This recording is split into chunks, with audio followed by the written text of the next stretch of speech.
Assalamualaikum warahmatullahi wabarakatuh.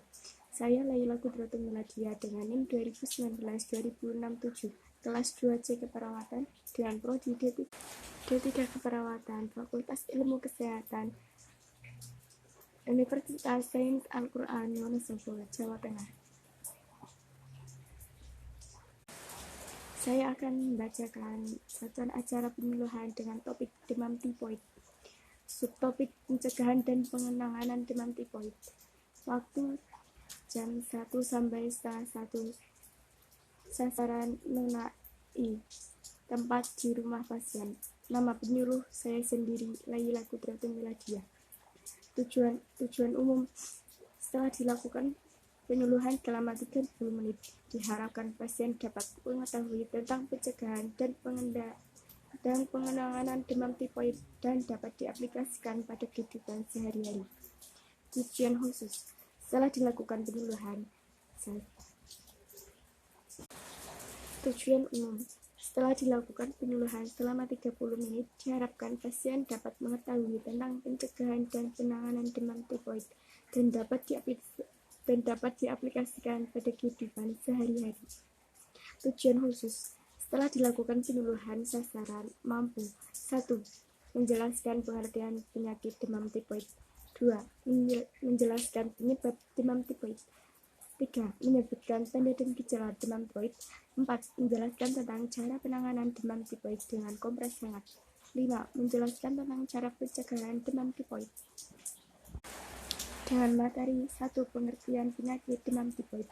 2. Penyebab demam tipoid. 3. Tanda dan gejala demam tipoid. 4. Cara penanganan demam tipoid dengan kompres hangat.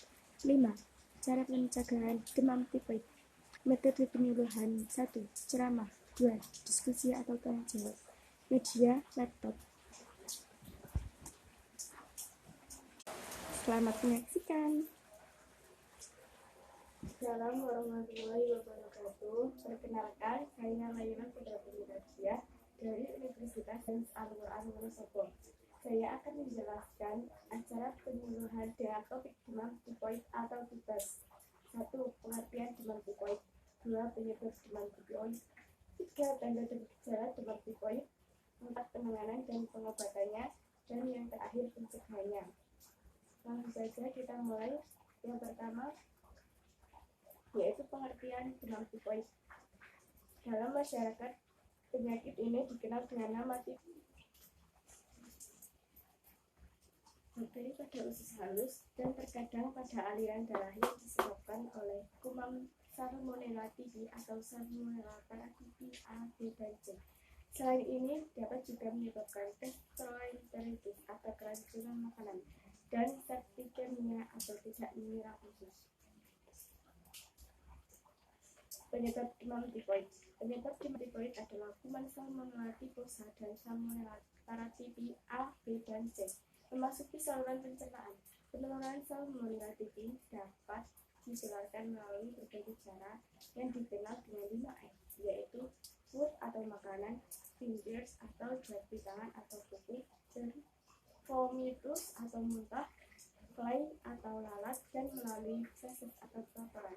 Penyebab lain dari penyakit tipoid adalah makanan dan minum Salmonella typhi. 2. Makanan mentah atau belum masak.